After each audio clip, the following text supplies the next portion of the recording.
নিশ্চয়কৈ ঋতুমণি এফালে উকিল সন্থাৰ অনশন প্ৰতিবাদ আৰু আনফালে আজিৰ দিনটোত সেই ঐতিহাসিক দিনটো আহি পৰিছে। মুখ্যমন্ত্ৰী ডক্টৰ হিমন্ত বিশ্ব শৰ্মাই যিটো কথা কৈছিল যে ৰংমহলত টাউনশ্বিপ নিৰ্মাণ কৰা হ'ব, জুডিচিয়েল টাউনশ্বিপ, আৰু তাৰেই আজিৰ দিনটোত আধাৰশিলা স্থাপন কৰা হ'ব আৰু তাৰ বাবে ইতিমধ্যে প্ৰস্তুতি সম্পূৰ্ণ হৈছে। অলক আছে, অলকে দেখুৱাব কেওফালে নিৰাপত্তাৰক্ষী গিজগিজাই আছে। আৰু কিয়নো আজিৰ দিনটোত বিশেষকৈ আজিৰ দিনটো এইকাৰণে ব্যতিক্ৰম হ'ব কাৰণ দেশৰ মুখ্য ন্যায়াধীশগৰাকী শ্ৰী সূৰ্যকান্ত ইয়াত উপস্থিত থাকিব মুখ্য অতিথি হিচাপে, আৰু তেখেতৰ উপস্থিতিতে শিলান্যাস কৰা হ'ব এই যি সংহত আদালত চৌহদৰ। মই নক্সাখন দেখুৱাবলৈ যত্ন কৰিম এইখিনি মুহূৰ্তত প্ৰতিনিধি মোৰ দৰ্শকসকলক যে কেনেধৰণৰ হ'ব সম্পূৰ্ণ এই জুডিচিয়েল টাউনশ্বিপখন, সেয়া নক্সাৰ আকাৰত যিহেতু প্ৰস্তুত কৰা হৈছে সেইখিনি দেখুৱাবলৈ যত্ন কৰিম। এয়া আমি যিটো দেখুৱাইছোঁ এয়া হৈছে মূল হাইকোৰ্ট, আৰু এইটো হাইকোৰ্ট হ'ব।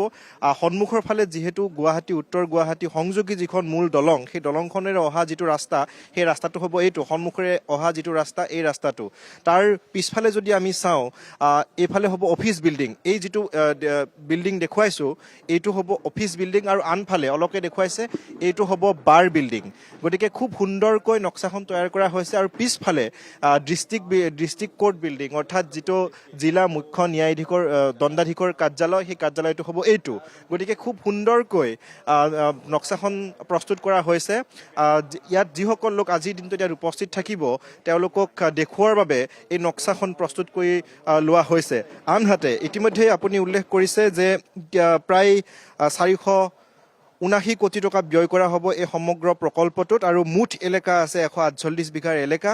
আৰু এই 148 বিঘাৰ এলেকাত প্ৰথম অৱস্থাত ৭৪,৩৭৮ বৰ্গ মিটাৰ যি এলেকা, সেই এলেকাত এই প্ৰকল্পটো নিৰ্মাণ কৰা হ'ব।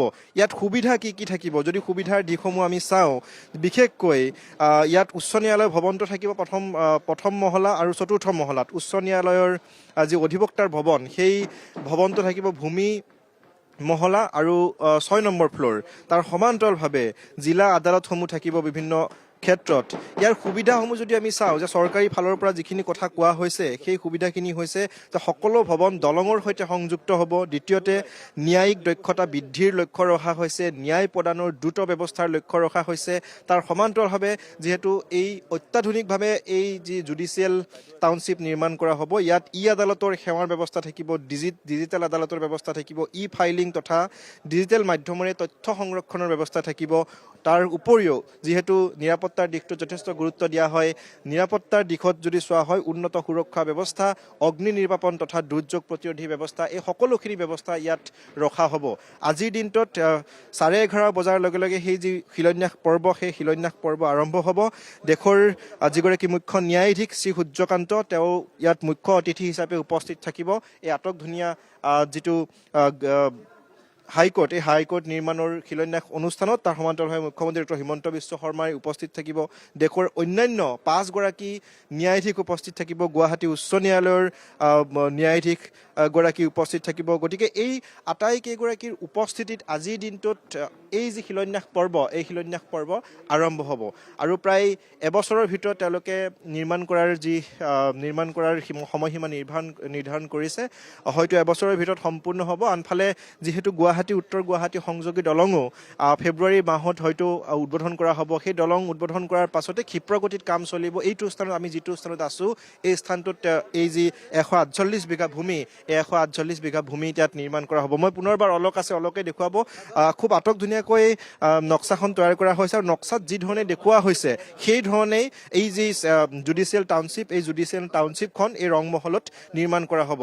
মূল পথটো দেখুৱাম, অলকে দেখুৱাব মূল পথটো, যে যিটো পথ আচলতে গুৱাহাটীৰ পৰা আহিব, গুৱাহাটী উত্তৰ গুৱাহাটী সংযোগী দলং, সেই দলঙৰ পৰা এই সংযোগ হ'ব এই পথটোৰ কাষতে থাকিব। প্ৰথমটো হৈছে গুৱাহাটী হাইকোৰ্ট, আৰু গুৱাহাটী হাইকোৰ্টৰ যদি আপুনি নক্সাখন চাই খুব সুন্দৰকৈ নিৰ্মাণ কৰা হৈছে। আৰু ইয়াত যি ধৰণে দেখুওৱা হৈছে এই ধৰণে সমগ্ৰ হাইকোৰ্টটো নিৰ্মাণ হ'ব। তাৰ সমান্তৰালভাৱে কাষত এই ধৰণে খুব সুন্দৰকৈ গছ বিৰিখ থাকিব।